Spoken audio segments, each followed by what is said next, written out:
کہ سمندروں کی گہرائیاں کتنی ہیں، اس کے اندر کتنے قسم کے جانور پائے جاتے ہیں، اسے نہیں معلوم کہ دنیا میں کتنے ایسے جزیرے ہیں جو آباد ہیں مگر ابھی دنیا کی نگاہوں سے وہ پوشیدہ ہیں۔ اسے اس بات کا علم نہیں کہ زمین کے اندر کتنے خزانے چھپے ہوئے ہیں، اسے نہیں معلوم کہ آسمان میں کتنے راستے ہیں۔ حالانکہ پرندوں کو فضا میں اڑتے ہوئے دیکھ کے اس نے اڑنے کا ہنر سیکھ لیا، مچھلیوں کو پانی میں تیرتا ہوا دیکھ کر اس نے تیرنے کی ادا سیکھ لی، مگر یہ خاک و خون کا پتلا آج تک اس زمین پہ انسان بن کے رہنا نہ سیکھ سکا۔ ایک صلوات پڑھیں محمد و آل محمد۔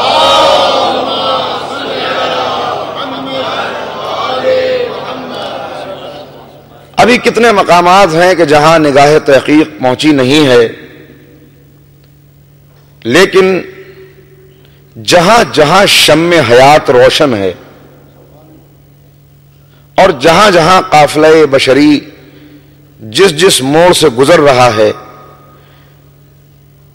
انسان کی نگاہ پہنچے یا نہ پہنچے، جس نے پیاس سے پہلے پانی کو پیدا کیا، بھوک سے پہلے انسان کے شکم کو بھرنے کے لیے طرح طرح کی نعمتوں کا دسترخوان سجا دیا، اس نے انسان کو محتاج ہدایت پا کر ہر قافلے ہر موڑ کے اوپر ایک رہبر اور ایک ہادی کا انتظام پہلے کیا، تاکہ میدان محشر میں ایک فرد بشر، کوئی قوم اور کوئی قبیلہ یہ شکوہ نہ کر سکے، پالنے والے ہم تو اس لیے بہک گئے کہ تیری طرف سے کوئی ہادی ہی نہ آیا تھا۔ ہر دور کو آپ دیکھتے چلے جائیں، مجھے زیادہ تمہید میں نہیں جانا، 6 صدی عیسوی وہ دور تھا کہ جب، جیسا میں نے عرض کیا کہ مسلسل اگر ادوار کا آپ مطالعہ کریں اور مشاہدہ کریں تو آپ کی تحقیق اس نتیجے پہ پہنچے گی کہ قافلہ بشریت کبھی ہدایت کے ساحل پہ آیا اور کبھی ضلالتوں کے گرداب میں پھنس کر حیات کی کشتی ڈوبتی ہوئی نظر آئی۔ لیکن 6 صدی عیسوی کا زمانہ وہ ہے کہ جب پورے جزیرہ نمائے عرب پر بت پرستی اس قدر عام ہو چکی تھی کہ سوائے ہاشم کی نسل کے چند لوگوں کے کہیں بھی ایمان کی کوئی رمق اور ہدایت کا کوئی چراغ موجود نہیں تھا۔ ایسے میں انسانیت کی پیاس کو دیکھ کر اس گھٹا گھوپ اندھیرے میں، اس تاریکی میں ہدایت کی بجلیاں چمکنی شروع ہوئیں، وحی کا پانی برسنا شروع ہوا اور پھر انسانیت کی کھیتیوں پر بہار آنے لگی، انسانیت کے گل و بوٹے کھلنے لگے۔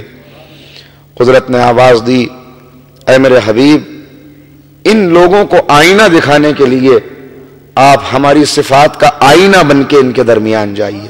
صلوات پڑھے محمد و آل محمد۔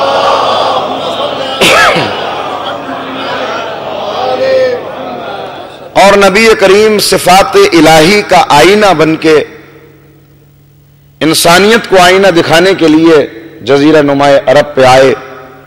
میں نے غالباً گزشتہ برس کی کسی تقریر میں ایک جملہ کہا تھا کہ وہ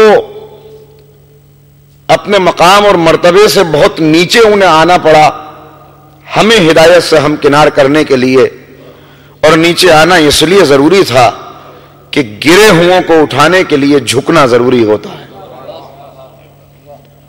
آہستہ آہستہ ہدایت کی روشنی پھیلنا شروع ہوئی، صفات خدا کا مظہر بن کے نہ صرف نبی آئے بلکہ میں نے جملہ استعمال کیا کہ آئینہ تھے صفات خدا کا، مظہر تھے جلال و کمال الہی کا۔ تو اب ذرا سی وضاحت کر دوں کہ آئینہ ہوتا کیا ہے، آئینہ کہتے کسے ہیں؟ دیکھیے، شیشے کے ایک طرف جب آپ مٹی لگا دیتے ہیں تو وہ آئینہ بن جاتا ہے۔ شیشے کے ایک طرف جب مٹی لگا دی جاتی ہے تو وہ آئینہ بن جاتا ہے۔ جب تک مٹی نہ لگائی جائے اس کے اندر انسان اپنا عکس نہیں دیکھ سکتا اور درک نہیں کر سکتا کہ میرے اندر خامیاں کیا ہیں۔ ہمیں آئینہ دکھانے کے لیے اللہ نے انہیں اپنی صفات کا مظہر بنایا، مگر وہ تھے نور۔ اگر ان کو ان کی اصل شکل میں یہاں بھیج دیا ہوتا تو قدم قدم کے اوپر کوہ طور کا جلوہ نظر آنے لگتا، لوگ تاب نہ لا سکتے۔ لہذا نور محمدی کے اوپر بشریت کی مٹی لگائی تاکہ آئینہ بن جائے اور ہم اس میں دیکھ کر اپنے رب سے قریب ہوتے چلے جائیں۔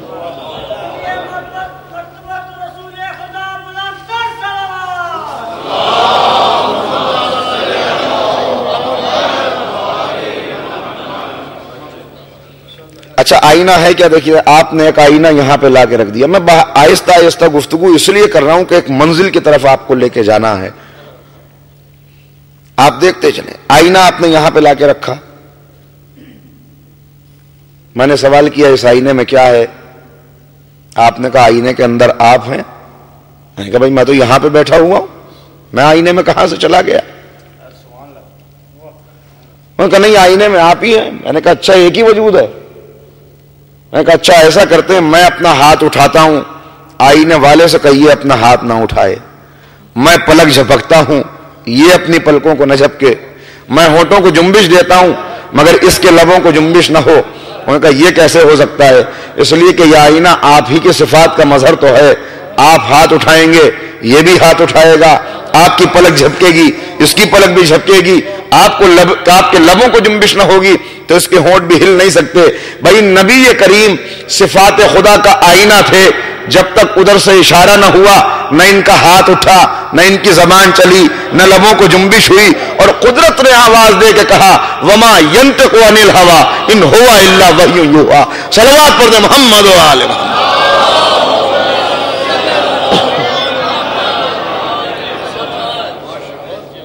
ہمارا نبی تو اس وقت تک کلام بھی نہیں کرتا، خطاب بھی نہیں کرتا، گفتگو بھی نہیں کرتا، اپنے لبوں کو جنبش بھی نہیں دیتا کہ جب تک اس کے اوپر وحی نازل نہ ہو جائے۔ عزیزو تو یہ ہے آئینہ۔ اب میں آئینے کے ساتھ اپنے رومال کو رکھ دوں کہ کچھ زمانے کے بعد رومال میں بھی وہی صلاحیت پیدا ہو جائے جو آئینے کے اندر ہے، اور شاید یہ بھی مظہر صفات بن جائے۔ آپ مجھے بتائیے اگر ایک طویل عرصے تک میرا رومال آئینے کا صحابی بنا رہے، کیا اس کے اندر وہ کمال پیدا ہو سکتا ہے؟ آپ کہیں گے ہرگز نہیں ہو سکتا۔ کیوں نہیں ہو سکتا؟ کہ اس کے ظرف کے اندر صلاحیت نہیں ہے۔ لیکن اسی آئینے کے سامنے میں نے 12 آئینے اور لا کے لگا دیے تو اب جو اس کے اندر منظر ہے وہی اس کے اندر منظر ہے، وہی اس کے اندر منظر ہے۔ آئینے 12 ہیں مگر جلوہ ایک ہے، اس لیے کہ سب کی حقیقت ایک ہے، سب کی صلاحیت ایک ہے۔ بس قدرت نے آواز دی کہ اے نبی ہم نے آپ کو بھیجا مگر آپ کے نور کو ایک لمحے کے لیے بھی تنہا نہیں رکھا، اسے 2 حصوں کے اندر تقسیم کیا، اور اس کے بعد یہ نسل اس طرح سے چلی کہ آپ کے تمام آپ کی نسل پاک کے افراد کو ہم نے اپنی صفات کا مظہر بنایا۔ یہی وجہ ہے کہ ہم نے ان کے ناموں کو بھی اپنی صفات سے مشتق کیا، اپنے ناموں سے مشتق کیا۔ وہ خود محمد تھا، انہیں محمود بنایا۔ وہ اعلیٰ تھا، انہیں علی بنایا۔ وہ فاطر السماوات تھا، انہیں فاطمہ بنایا۔ وہ محسن تھا، انہیں حسن بنایا۔ وہ قدیم الاحسان تھا، انہیں حسین بنایا۔ وہ معبود تھا، انہیں زین العابدین بنایا۔ وہ باقر العلوم تھا، انہیں محمد باقر بنایا۔ وہ صادق الوعد تھا، انہیں جعفر صادق بنایا۔ وہ کاظم الغیظ تھا، انہیں موسیٰ کاظم بنایا۔ اسے رضا پسند تھی، انہیں علی رضا بنایا۔ اسے تقوی محبوب تھا، انہیں محمد تقی بنایا۔ وہ نقی مزاج تھا، انہیں علی نقی بنایا۔ وہ عسکرانہ شان کا حامل تھا، انہیں حسن عسکری بنایا۔ اور وہ خود نظروں سے غائب تھا، لہذا آخری کو غیبت کے پردے میں رکھ کے ہدایت کا انتظام کر دیا۔ صلوات پڑھ دے محمد و آل محمد۔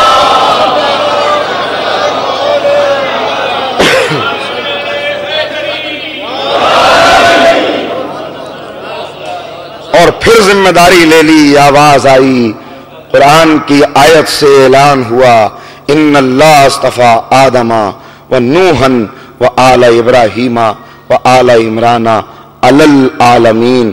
ہم نے منتخب کر لیا، ہم نے چن لیا عالمین پر، عالمین میں سے نہیں، اس لیے کہ انتخاب ہوا اس عالمین کی ہدایت کے لیے ان ہستیوں کو. اب یہاں پہ مجھے رکنے کی ضرورت نہیں ہے، اس لیے کہ اس بات کی وضاحت ہر تفسیر کے اندر موجود ہے کہ اس آیت کا خاص تعلق ہے اہل بیت محمد کے ساتھ، آل رسول کے ساتھ، اس لیے کہ ان کے مصطفیٰ ہونے، ان کے مرتضی ہونے اور ان کے منتخب پروردگار ہونے کا اس کے اندر اعلان کیا جا رہا ہے.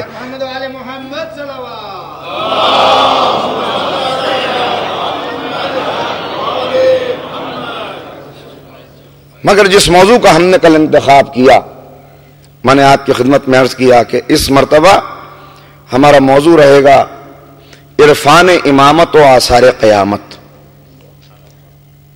اور اس موضوع کی اہمیت کے لیے میں نے ایک جملہ کہا تھا کہ آثار قیامت تیزی سے بڑھ رہے ہیں، عرفان امامت میں کمی آتی جا رہی ہے.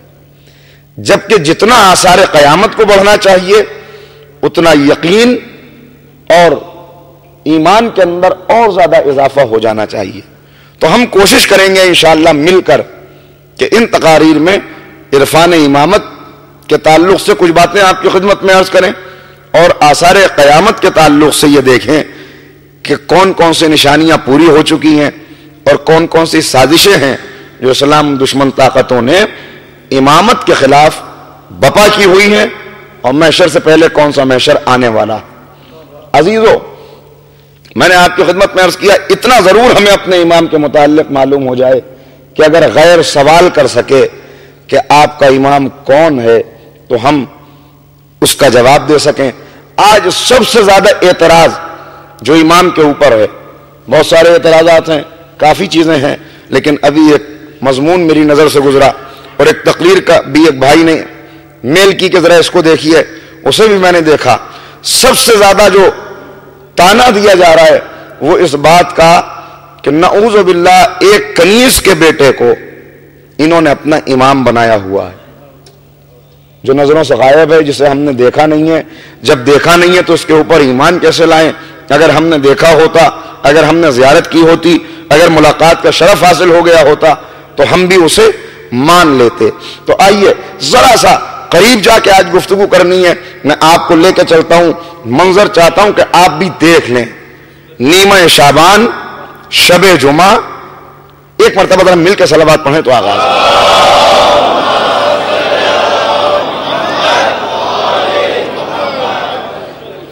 نیمہ شعبان، شب جمعہ، راویہ ہیں حضرت حکیمہ خاتون، امام حسن عسکری علیہ السلام کی پھوپھی اور امام علی نقی کی خواہر.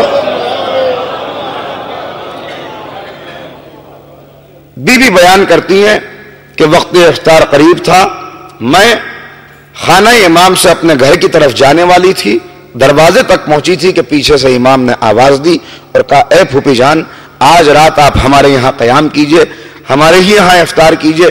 میں نے سوال کیا اے میرے لخت جگر، اے میرے امام، آج آپ مجھے روک رہے ہیں، اس کی کوئی خاص وجہ ہے؟ کہا ہاں، آج میرے گھر میں قائم آل محمد کا ظہور ہونے والا ہے.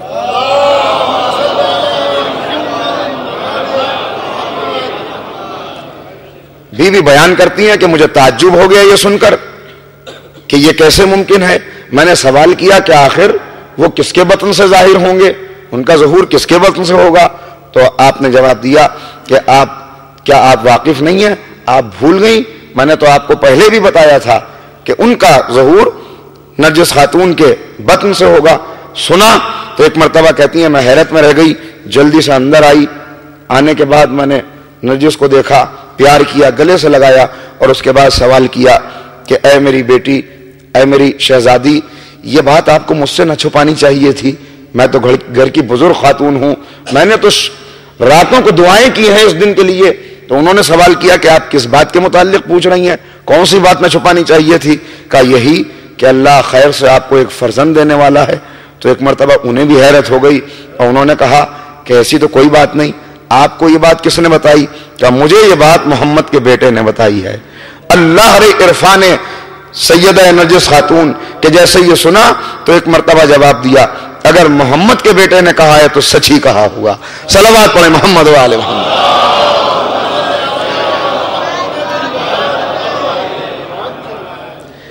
اب ذرا سا میں تعارف کراؤں پلٹ کے کہ یہ بی بی کون ہے جن کے تعلق سے آج یہ جملے کہے جا رہے ہیں اور آج ایسی باتیں آ رہی ہیں. حضرت نرجس خاتون، جن کے لیے پچھلی بار بھی میں نے ایک عمل بتایا تھا، اس کو پھر دوہرائے دیتا ہوں کہ جتنے دنیاوی امور ہیں اس کے اندر اگر کوئی الجھن اور پریشانی ہو اور کام نہ بن رہا ہو تو اس کے لیے خصوصی طور پر بتایا گیا کہ زیارت عاشورہ پڑھ کے اس زیارت عاشورہ کو نذر کیجئے اس کا ثواب، اور اس کے بعد دعا کیجئے امام وقت سے بی بی نرجس خاتون کا واسطہ دے کر. انشاءاللہ سارے مسائل لمحے میں حل ہو جائیں گے. 15 دن کا عمل ہے لیکن اس سے پہلے ہی پورا ہو نہیں پاتا. صلوات بابا جمان.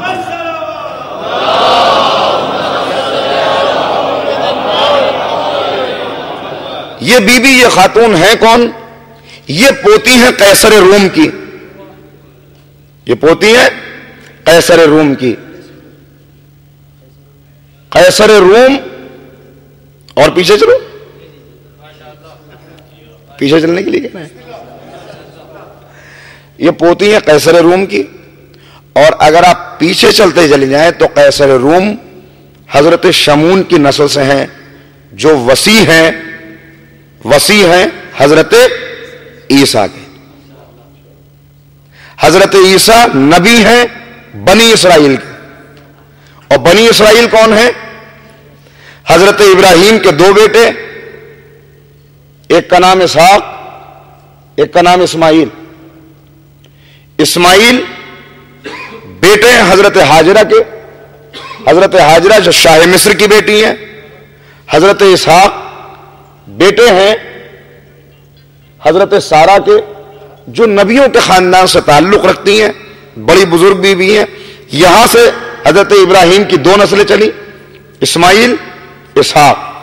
اسحاق کے بیٹے کا نام ہے اسرائیل، جنہیں آپ اسرائیل کے نام سے کم حضرت یعقوب کے نام سے زیادہ جانتے ہیں.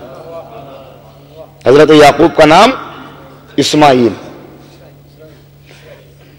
اسرائیل جن سے بنی اسرائیل چلے.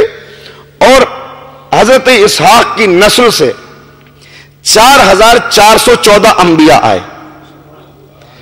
4414 انبیاء، جن میں کا پہلا یعقوب، حضرت یعقوب کی نسل سے ہے نا. اور آخری اگر آپ نیچے چلتے چلے آئیں تو سلسلہ جا کے تمام ہو جاتا ہے حضرت عیسیٰ پر.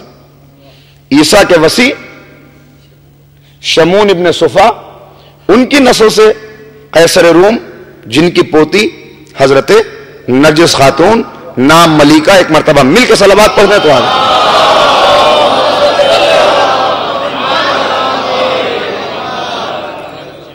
ادھر ذرا سا دوسری شاخ کو بھی دیکھ لیں جس میں حضرت اسماعیل کے بعد کوئی نبی نہیں ہے، فاصلہ ہے. اور اس کے بعد حضرت اسماعیل کی نسل سے اب ذرا سا آگے چلتے چلے جائیں، کعب، کیدار، اور جیسے جیسے آپ نیچے کو جائیں گے، میں نے زیادہ اونچا میں نہیں گیا، کعب، کیدار، عدنان، غالب، قسی، عبد مناف، ہاشم، عبد المطلب، ابو طالب، علی، اور امامت کے پہلے علی 11ویں امام حسن عسکری علیہ الصلوۃ والسلام.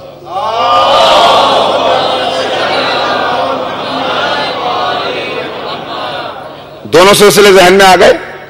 ایک اسحاق سے چلا، ایک اسماعیل سے چلا. اور اب جو متوجہ آپ کو کرنا چاہ رہا ہوں وہ اس جملے کے اوپر کہ ہدایت کے 2 سلسلے جو حضرت ابراہیم سے الگ ہوئے تھے اسحاق اور اسماعیل کی صورت میں، وہ دونوں زمانے کے بعد جب واپس آ کے ملے تو اس انداز سے کہ ایک طرف سے امام حسن عسکری، ایک طرف سے حضرت نرجس خاتون، اور مرج البحرین کا مصداق بن کے جو جواہر ہماری خدمت میں آیا امام زمانے کی ہدایت کے لیے جسے اللہ نے بھیجا، اس کا شرف یہ ہے کہ ہمارا آخری امام ماں کی طرف سے اسحاق کا بیٹا ہے، باپ کی طرف سے اسماعیل کا فرزند ہے. صلوات پڑھتے محمد و آل محمد.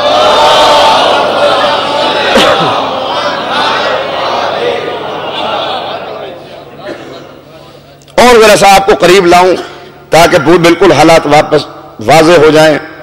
بشر ابن سلیمان راوی ہیں، روایت کرتے ہیں. یہ ہیں حضرت ابو ایوب انصاری کے نسل سے. ابو ایوب انصاری وہ ہیں کہ جن کے دروازے پر پیغمبر کا ناقہ بیٹھا تھا. اہل بیت کے چاہنے والے، اہل بیت کے خاص لوگوں میں ان کا شمار ہے. یہ بیان کرتے ہیں بشر ابن سلیمان کہ مجھے ایک دن امام حسن عسکری علیہ الصلوۃ والسلام کا غلام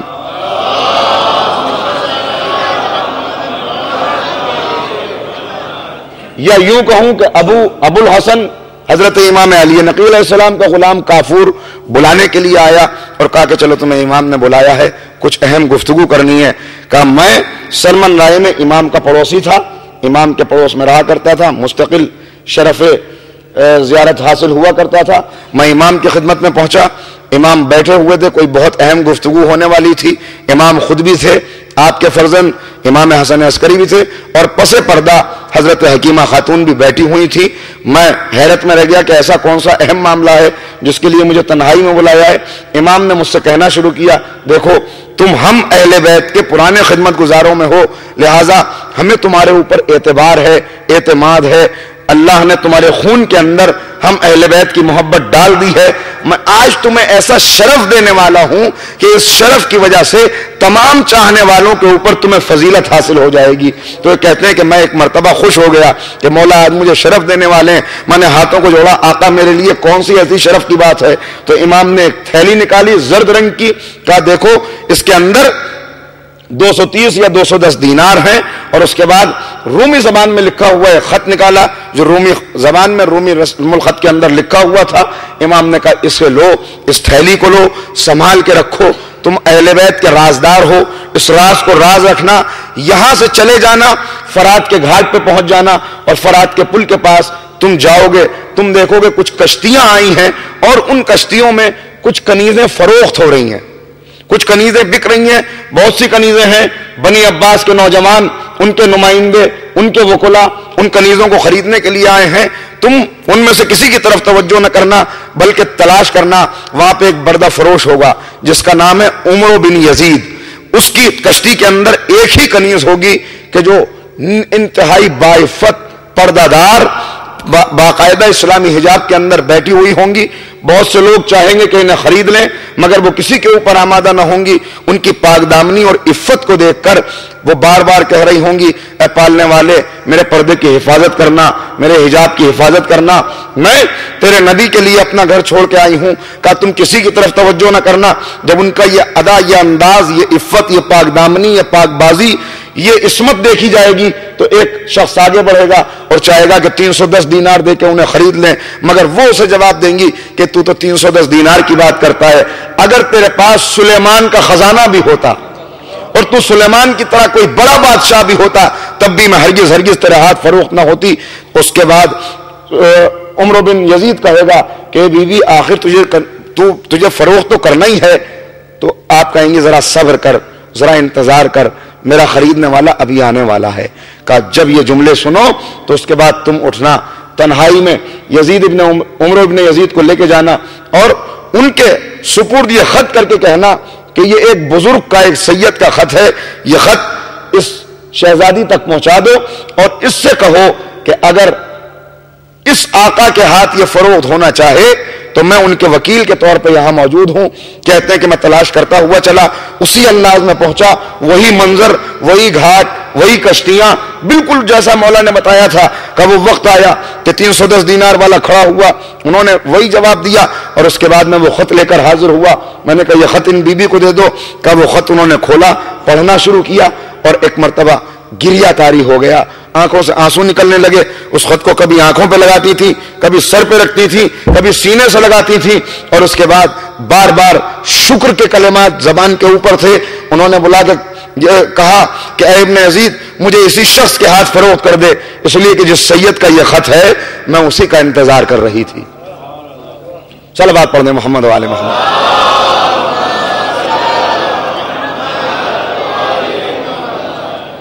جس سید کا یہ خط ہے مجھے اسی کا انتظار تھا، مجھے اس کے سپرد کر دے.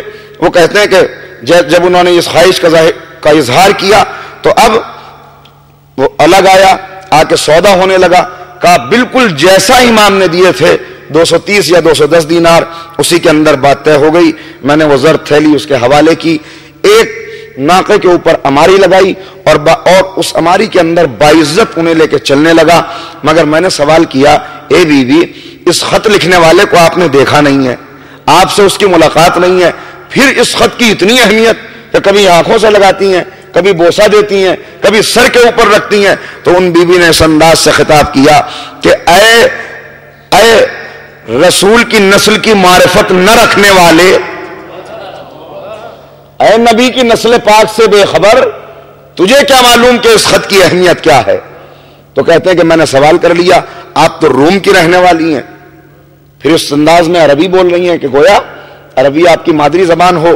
کہا ہاں، میرا دادا قیصر روم مجھ سے بہت محبت کرتا تھا اور وہ چاہتا تھا کہ میں کئی زبانیں سیکھ لوں، لہذا اس نے میرے لیے ایک خادمہ کا انتظام کیا تھا جو کئی زبانوں کو جانتی تھی، اس نے مجھے عربی زبان سکھائی ہے اور اب مجھے اس کے اوپر دسترس ہے، میں عربی زبان بول اور سمجھ سکتی ہوں۔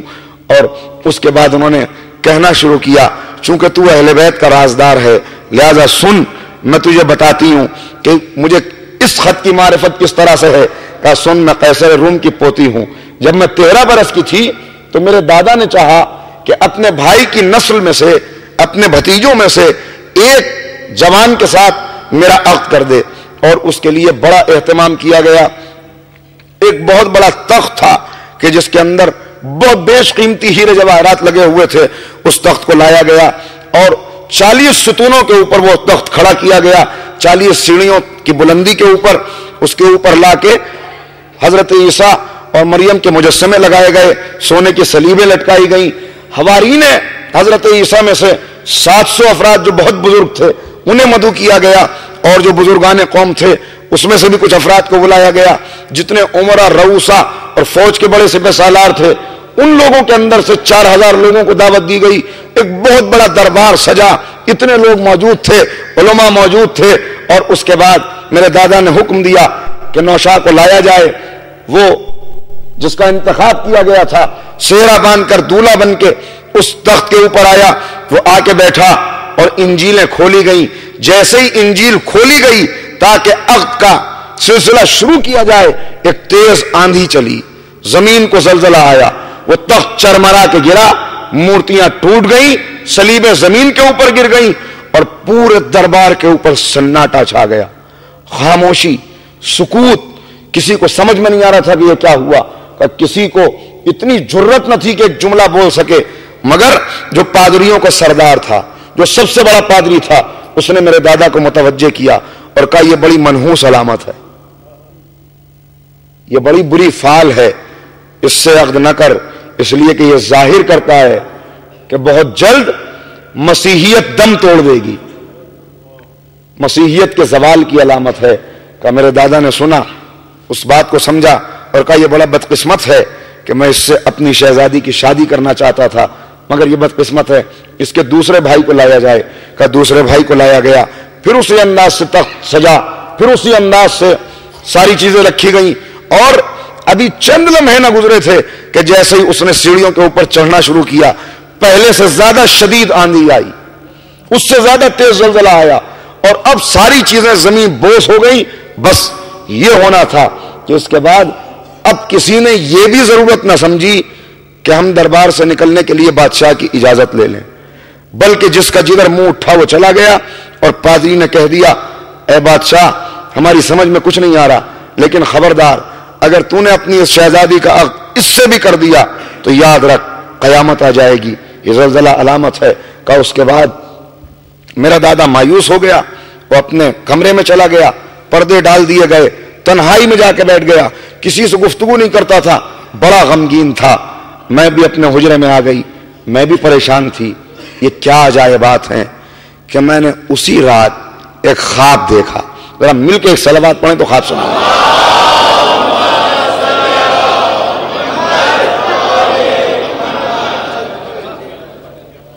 میں نے اسی رات ایک خواب دیکھا، اور اس خواب میں نے دیکھا زمین سے لے کے آسمان تک نور کا ایک راستہ بنا ہوا ہے، زمین سے لے کے آسمان تک نور کا ایک راستہ بنا ہوا ہے. آسمان کے دریچے کھلے اور حضرت عیسیٰ میرے جد شمون اور اپنے دوسرے حواریوں کے ساتھ اس راستے سے اترنا شروع ہوئے. اسی محل کے اندر آئے جہاں پہ تخت لگایا گیا تھا، اسی جگہ ایک اتنا بلند ممبر رکھا کہ جو فلک بوس تھا، جس کا عرشہ نظر نہیں آتا تھا کہ فلک میں کہاں چلا گیا. کہ نور کا ممبر، اس سے کرنیں نکل رہی تھی. اور ابھی چند لمحے گزرے تھے کہ میں نے دیکھا وہ جو راستہ کھلا تھا اس سے ایک بزرگ جن کے حسن و جمال کا میں بیان نہیں کر سکتی، سیاہ امامہ، سبز پٹکا، نور کی کرنیں نکلتی ہوئی، ان کے ساتھ کچھ اور لوگ انہیں حلقے میں لیے ہوئے، اور ان کے پیچھے 1000 ملائکہ ان کے جلوں میں، وہ ایک ایک کر کے آنا شروع ہوئے. جیسے ہی وہ آئے، حضرت عیسیٰ اپنے مقام سے کھڑے ہوئے اور کہا، اے اللہ کے رسول، اے تاجدار رسالت، اے نبیوں کے سردار، آئیے تشریف لائیے. اور آگے بڑھ کے گلے ملے تو ایک مرتبہ مسکرا کے انہوں نے کہا، اے روح اللہ، میں اپنے اس بیٹے کے لیے، اپنے اس بیٹے امام حسن عسکری کے لیے آپ کی نسل شمون سے شمون کی بیٹی ملیکہ کا رشتہ لے کے آیا. صلوات پڑھیں محمد وآل محمد.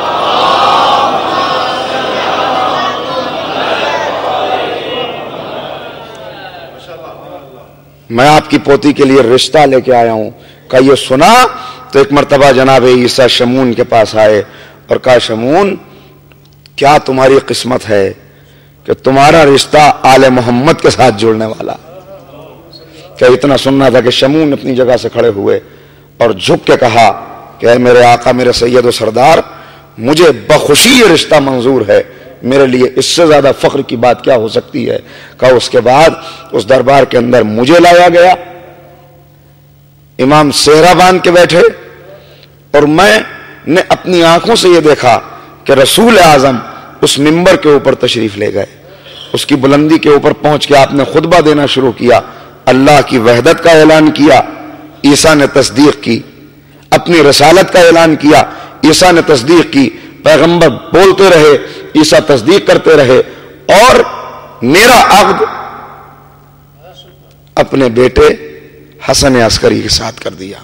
ایک اور صلوات پڑھ دیں محمد.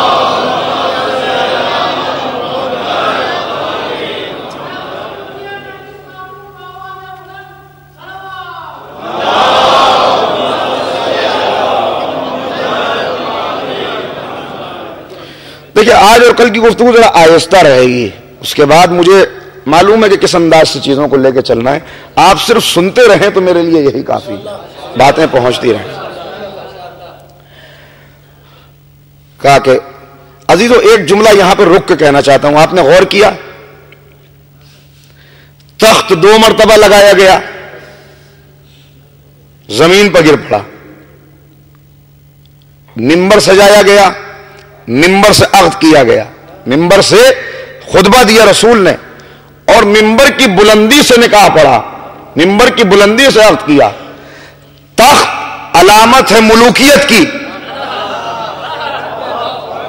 تخت علامت ہے ملوکیت کی، ممبر علامت ہے امامت کی.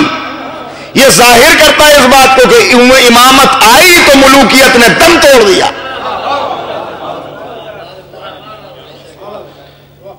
کہتی ہیں اس کے بعد جب میں بیدار ہوئی تو بہت گھبرائی، بڑی خوفزدہ ہوئی کہ اگر میں نے اپنے اس خواب کو اپنے دادا سے ظاہر کر دیا تو وہ جو اس دن سارے واقعات ہوئے اس کا ذمہ دار مجھے قرار دیں گے اور ہو سکتا ہے مجھے قتل کر دیں. لہذا میں نے کسی کو اپنے اس راز میں شریک نہ کیا، لیکن دل کے اندر امام کی جو محبت کی چنگاری اٹھی تھی وہ شعلہ جوالہ بن چکی تھی. اب کسی لمحے قرار نہ تھا. چاہتی تھی کہ ان نورانی ہستیوں کے قدموں کے پاس پہنچ کے اپنی زندگی گزار دوں. کچھ سمجھ میں نہ آتا تھا. نتیجہ یہ ہوا کھانا پینا چھوٹ گیا، بیمار ہو گئی، زمانہ گزر گیا، کچھ سمجھ میں نہیں آیا، بیماری بڑھتی گئی. دادا کو چونکہ پوتی سے عشق ہے بہت زیادہ، لہذا اعلان کرا دیا گیا پورے میں کہ جو بھی میری پوتی کا علاج کرے گا اسے منہ مانگی رقم انعام میں دی جائے گی. ایک سے ایک طبیب آئے, ایک سے ایک حاذق حکیم آئے, لیکن کسی دوا نے کوئی اثر نہ کیا. کہتی ہیں ایک دن میں نے اپنے دادا سے کہا آپ کے قید خانے کے اندر جو مسلمان قیدی ہیں اگر آپ انہیں رہا کر دیں تو ہو سکتا ہے مجھے اس مرض سے شفا مل جائے. کہ دادا نے ان قیدیوں کو رہا کیا اور میری صحت پلٹنے لگی, آہستہ آہستہ صحت حاصل ہوئی. اب تو میرے دادا کو بڑی خوشی ہوئی. وہ نہ صرف یہ کہ قیدیوں کو رہا کرتے تھے بلکہ انہیں وظیفے دیتے تھے, انعام و اکرام دیتے تھے, صحت پلٹتی رہتی تھی. مگر میں تنہائی میں روتی رہتی تھی کہ میں نے جو خواب دیکھا اس کی تعبیر کب ملے گی. کہ آج سے 14 دن پہلے جب میں سوئی ہوئی تھی تو میں نے خواب میں دیکھا کہ اسی انداز سے عرش کی بلندی سے ایک شہزادی آئی جن کے ساتھ میں مریم تھی, آسیہ تھی, حوا تھی, 1000 حور جلوں میں لیے ہوئے تھی. میں ان شہزادی کو پہچانتی نہیں تھی, لیکن جب مریم قریب آئیں تو انہوں نے آ کے کہا تعظیم کے لیے کھڑی ہو جاؤ, اس لیے کہ جس سے تمہارا عقد کیا گیا ہے یہ ان کی مادر گرامی ہے, یہ ان کی جدہ ماجدہ ہیں. کہا بس جیسے ہی میں نے یہ سنا میں دوڑ کے ان سے لپٹ گئی اور زور زور سے رونے لگی. اور میں نے کہا اے بی بی, اے شہزادی, اے سیدہ عالمیان, آخر میں کب تک اس طرح تڑپتی رہوں گی؟ آپ کے بیٹے مجھے زیارت کیوں نہیں کراتے, کیوں میرے پاس نہیں آتے؟ تو ایک مرتبہ مجھ سے وعدہ کیا, پیار کیا, پیشانی کا بوسہ لیا اور مجھ سے وعدہ کیا کہ میں آج ہی جا کے ان سے کہہ دوں گی کہ وہ تم سے روز ملاقات کیا کریں. کہا وہ دن ہے اور کل تک کا دن ہے کہ ہر روز میرے سرتاج میرے خواب میں تشریف لاتے ہیں اور انہوں نے ہی مجھے بتایا. تو اب سوال کرتا ہے سوال کرنے والا, اب پوچھ رہا ہے بشر بن سلیمان یہ تو بتائیے آپ قیصر روم کی پوتی, اتنی بڑی شہزادی, اتنی بڑی ملکہ, پھر آپ کنیز کس طرح سے بن گئی, کس طرح کنیز بن گئی؟ تو ایک مرتبہ پلٹ کے جواب دیا کیا تو نے یوسف کا قصہ نہیں سنا؟ غور کیجیے گا, یوسف اتنا بڑا نبی زادہ بکنے کے لیے بازار مصر میں آ گیا. کہا سن, میرے سرتاج نے مجھے خواب میں اطلاع دی کہ ابھی تمہارا بادشاہ, تمہارا دادا مسلمانوں کے اوپر حملہ کرنے والا ہے, آگے ایک لشکر بھیجے گا, پیچھے یہ خود جائے گا جس کے ساتھ بہت سے لوگ ہوں گے, لاؤ لشکر ہوگا, تم بھی بھیس بدل کے کنیزوں کے اندر شامل ہو جانا. کہا میں نے حکم کی تعمیل کی, کنیزوں کے اندر شامل ہو گئی اور اس کے بعد جیسا امام نے کہا تھا ویسا ہوتا رہا. ایک مسلمانوں کے جاسوس دستے کی نظر ہمارے اوپر پڑ گئی, اس نے ساری کنیزوں کو گرفتار کر لیا اور اس طرح سے یہاں پہ لا کے اس بازار کے اندر بیچنے کی کوشش کی. آقا نے مجھے بتا دیا تھا جب بھی کوئی تمہارا نام پوچھے ملیکہ نہ بتانا, نرجس اپنا نام بتانا. صلوات پڑھیں محمد و آل محمد.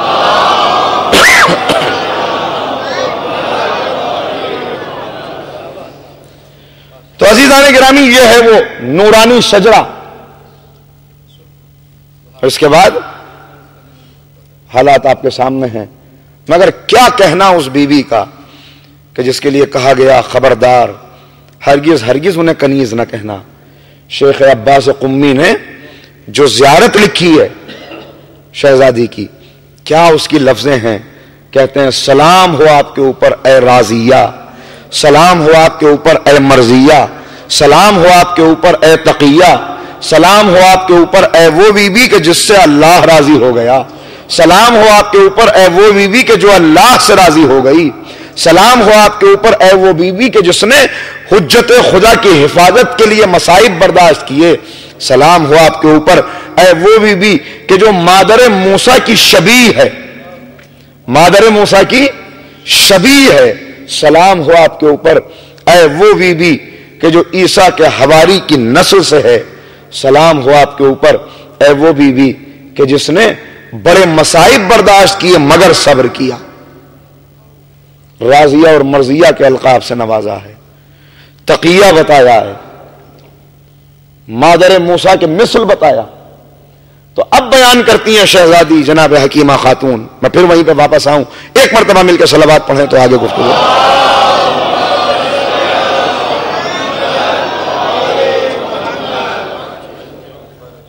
بیان کرتی ہیں کہ نیمہ شعبان جمعرات کا دن میں نکل رہی تھی، مجھے روکا گیا اور کہا گیا کہ آج اس گھر کے اندر قائم آل محمد کی ولادت ہونے والی ہے۔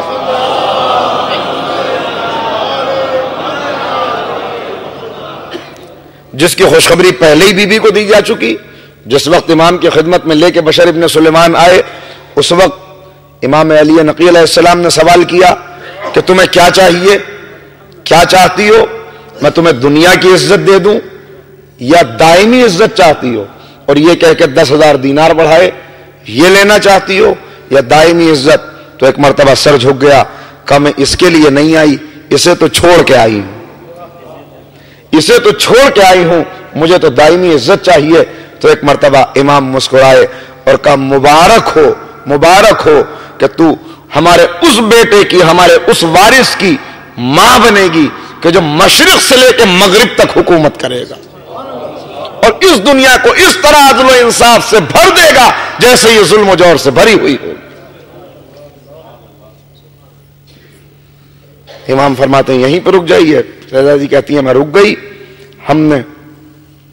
میں نے سوال کیا مگر کوئی آثار حمل کے نہیں پائے۔ مجھے ذرا حیرت ہوئی، امام کی خدمت میں آئی، کہا آپ فرما رہے تھے کہ بچے کی ولادت ہونے والی ہے مگر میں تو کوئی ایسے آثار نہیں دیکھ رہی۔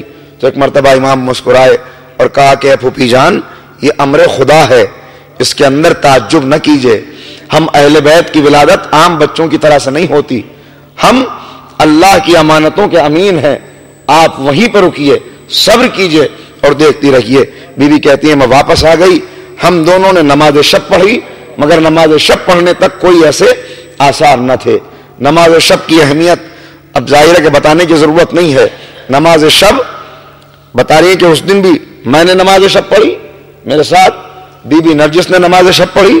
نماز شب جس کے لیے ذمہ داری لی ہے اہل بیت نے کہ تم نماز شب پڑھنا شروع کر دو، ہم تمہاری روزی تمہارے گھر پہ پہنچا دیں گے، تمہاری روزی ہم تمہارے گھر پہ پہنچائیں گے۔ نماز شب جس کے لیے امام سے قریب ہونے کے جو اعمال ہیں، میں نے خاص طور سے یہاں پہ اس لیے ذکر کیا کہ ہماری ذمہ داریاں جو ہیں غیبت میں، اس میں ذمہ داریوں میں سے ایک ذمہ داری آگے بات آئے گی، اس کی تفسیر نہیں کر پاؤں گا، نماز شب بھی ہے جو امام سے قریب کرتی ہے۔ نماز شب وہ ہے کہ جس کے لیے وقت آخر امام نے وصیت کی ہے، اے بہن نماز شب میں اپنے بھائی کو فراموش نہ کر دینا۔ 3 باتیں کہی تھی، اے زینب بد دعا نہ کرنا، نماز شب میں اپنے بھائی کو فراموش نہ کرنا، اور جب کبھی ٹھنڈا پانی پینا تو میری پیاس کو یاد کرنا۔ کہتی ہے ہم نے نماز شب ادا کی۔ نماز شب ادا کرنے کے بعد میں سورہ یاسین کی تلاوت کرنے کے لیے بیٹھ گئی، سورہ حامیم سجدہ کی تلاوت کی، اتنی تفصیل سے روایت موجود ہے، حامیم سجدہ اور سورہ یاسین کی تلاوت کی۔ اور اس کے بعد میں نے دیکھا کہ شہزادی کچھ بے چین ہے، پیشانی پہ کچھ پسینہ آ گیا ہے، کہ بس اتنا دیکھ پائی تھی کہ نور کا ایک پردہ حائل ہو گیا، اور پھر مجھے کچھ نظر نہ آیا، میں پریشان ہوئی، جلدی سے امام کی خدمت میں جانا چاہتی تھی کہ وہیں سے امام نے آواز دی اے پھوپھی جان گھبرائیے نہیں، وہیں بیٹھی رہیے، سورہ قدر کی تلاوت کیجئے۔ خاص تعلق ہے سورہ قدر کا وقت کے امام کے ساتھ، آگے عرض کروں گا انشاءاللہ۔ سورہ قدر کی تلاوت کیجئے۔ تو میں نے سورہ انا انزلنا پڑھنی شروع کی، اور کہتی ہیں کہ اب تک تو کوئی آثار نہ تھے، نور کا پردہ درمیان میں تھا، لیکن ادھر میں آیتیں پڑھتی تھی، ادھر شکم سے بچہ ان آیتوں کو دہراتا تھا، آیتوں کو دہرانے کی آواز آ رہی تھی۔ کہ اس کے بعد کچھ دیر گزری اور اب جب پردہ ہٹا تو میں نے کیا منظر دیکھا کہ گلابوں کو شرما دینے والا حسین شہزادہ جس کی پیشانی سے نور ساتے ہے، وہ سجدے کے اندر گرا ہوا، سبحان رب الاعلی و بحمدہ، صلوات پڑھ دے محمد و آل محمد۔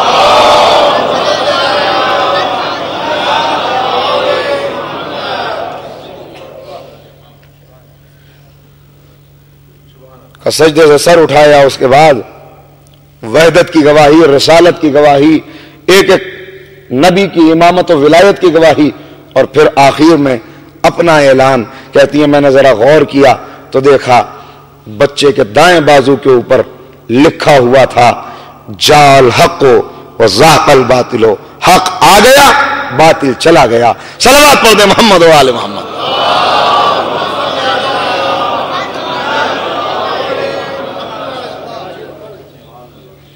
اس آیت کا خاص تعلق 90 سے زیادہ آیات ہیں تقریباً قرآن کریم کے اندر، یوں تو ہر آیت کا تعلق کسی نہ کسی طرح اہل بیت سے ہے، لیکن جو خصوصیت کے ساتھ جو آیات ہیں تقریباً 7 آیات کا تذکرہ علامہ مجلسی نے کیا ہے، اور اس کے علاوہ دوسری کتب میں جو میں نے دیکھی تو 90 سے زیادہ آیات ہیں جو مخصوص ہیں ہمارے اس امام کے ساتھ، زمانے کے امام کے ساتھ۔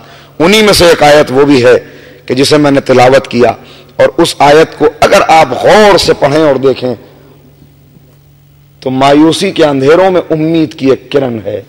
نصر من اللہ وفتح قریب وبشر المومنین، خوشخبری سنا دو مومنین کو، مایوس نہ ہو، پریشان نہ ہو، زمانے کے مظالم کو دیکھ کر یاسیت کا شکار نہ بنو، اللہ کی فتح اور نصرت قریب ہے۔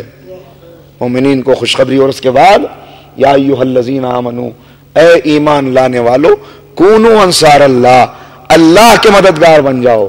یعنی پیغام ہے کہ دیکھو فتح و نصرت کا پرچم لے کر ہمارا ایک وارث آنے والا ہے، ہمارا ایک نمائندہ آنے والا ہے، اور اس کے بعد ایمان والوں کے لیے پیغام ہے انصار اللہ بن جاؤ، یعنی تم بھی اپنے آپ کو اس کی نصرت اور مدد کے لیے تیار کر لو۔ یہی پیغام ہے ان مجالس کا کہ ہم تیار کر سکیں اپنے آپ کو اس مدد کے لیے۔ دن اور رات، وقت ختم ہو گیا، بہت تیزی سے وقت گزر گیا، باتیں بہت سی عرض کرنی تھی، لیکن کل سے انشاءاللہ ذرا اور تیزی سے ہم آگے بڑھیں گے، اور اس دعا کے ساتھ میں اس گفتگو کو لے کے چل رہا ہوں کہ خدا کرے میں پڑھتا چلا جاؤں، آپ ظہور امام دیکھتے چلے جائیں، اور آپ تمام حضرات کا تعاون اور کچھ اس انداز سے گفتگو ہو جائے، امام میری زبان میں وہ تاثیر دے دیں کہ جو باتیں میں پہنچانا چاہ رہا ہوں، بہت جگہ ایسی ہے کہ بہت سی چیزیں بیان کرنا ہے اور بہت سی نہیں کرنی، لیکن یہی بار بار دعا کر رہا ہوں کہ ان چیزوں کو میں سب سے بچتے ہوئے پڑھ بھی جاؤں اور آپ تک پہنچ بھی جائیں، اور انشاءاللہ صاحبان فہم و فکر پر موجود ہیں، وہ چیزیں پہنچ جائیں گی۔ عزیزو، تیار کرنا ہے ہمیں اپنے امام کے ناصروں میں اپنا شمار کرانے کے لیے، جس کی ہم دن اور رات دعا کرتے ہیں۔ میں نے کل آپ کی خدمت میں عرض کیا کہ آنے کے بعد امام کو انتقام لینا ہے، مگر کیسا انتقام اور کس کس چیز کا انتقام ہو سکتا ہے؟ ذرا غور کرے دنیا اور ذرا سوچے زمانہ۔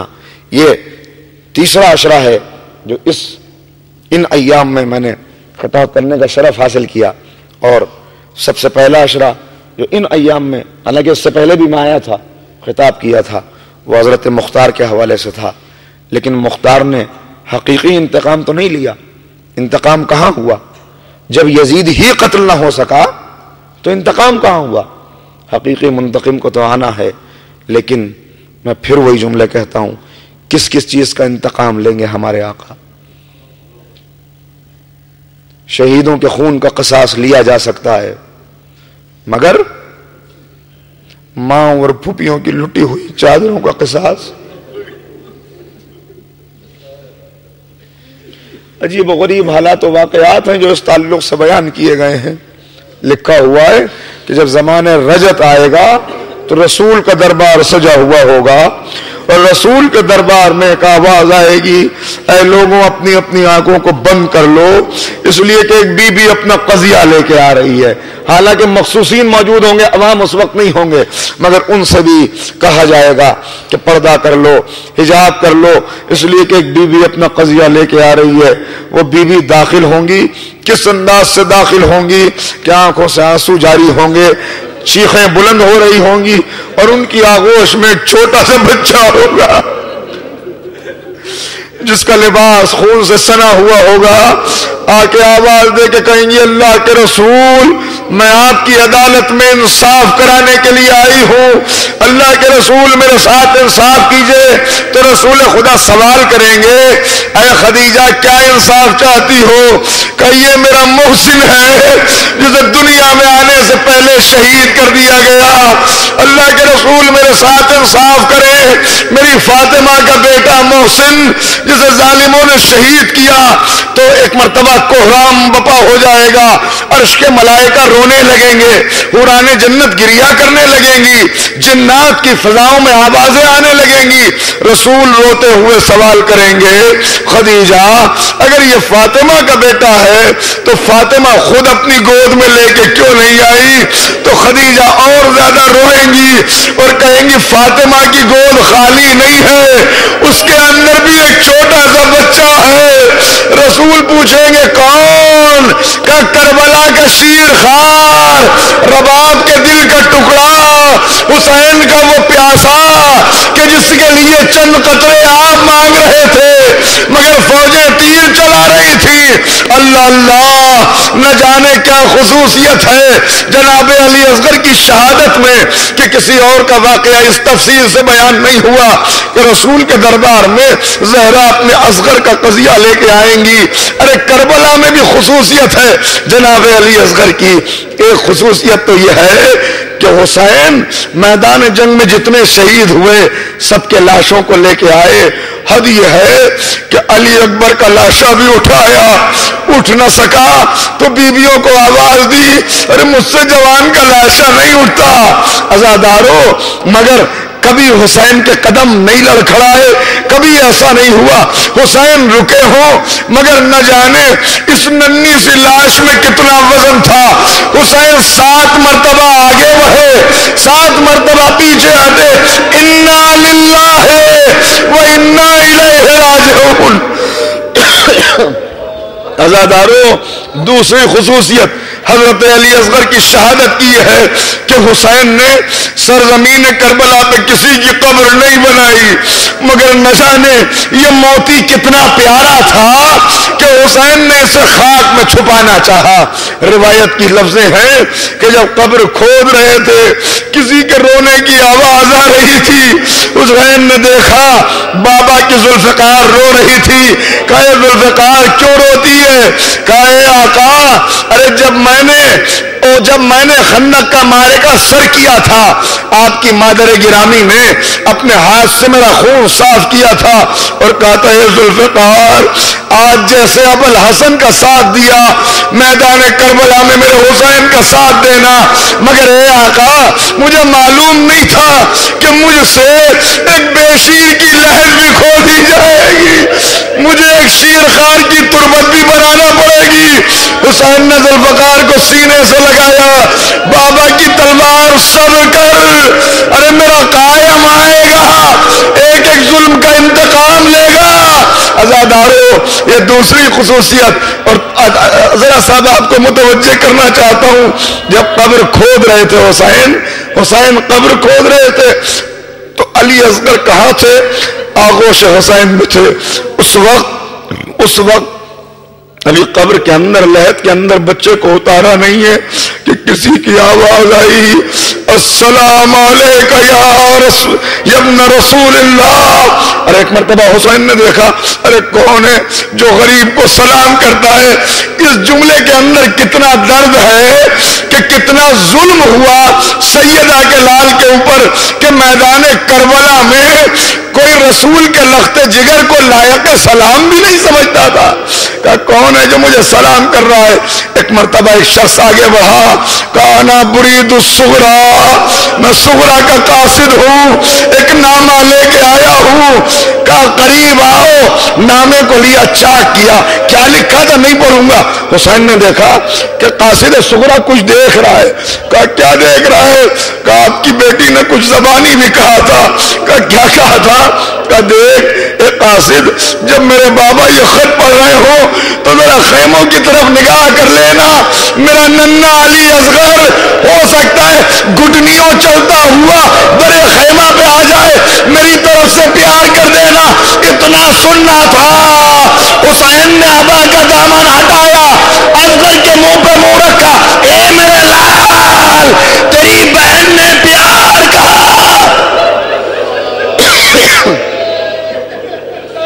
عزادارو بس ایک منٹ اور، ان آوازوں پہ اللہ اپنی رحمت نازل کرے۔ یہاں رونے والوں کو غم حسین کے علاوہ کبھی رونا نصیب نہ ہو۔ آپ کی تمام تمنائیں پوری ہو.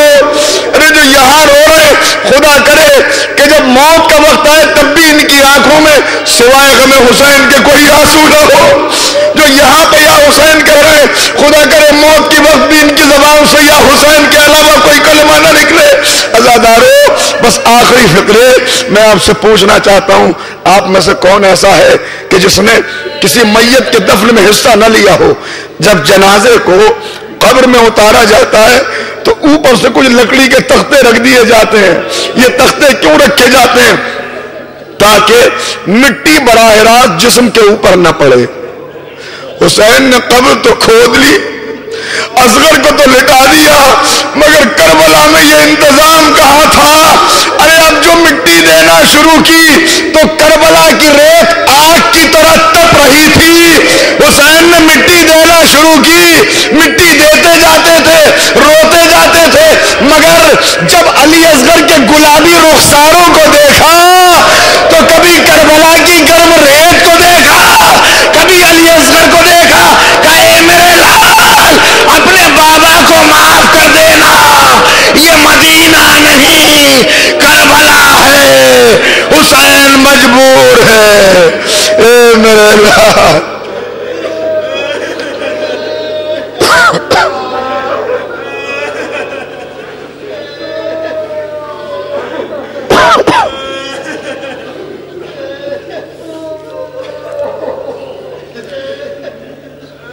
بر الہ ہماری اس عبادت کو قبول فرما. معبود ہمارے ان آنسوؤں کو ہمارے گناہوں کی بخشش کا وسیلہ قرار دے دے. بار الہ ہماری اس عبادت کو جتنے حاضرین یہاں موجود ہیں ہمارے مرحومین کے درجات میں بلندی کا سبب قرار دے. بار الہ ابھی حسین کے شیر خار کے مصائب پڑھے گئے.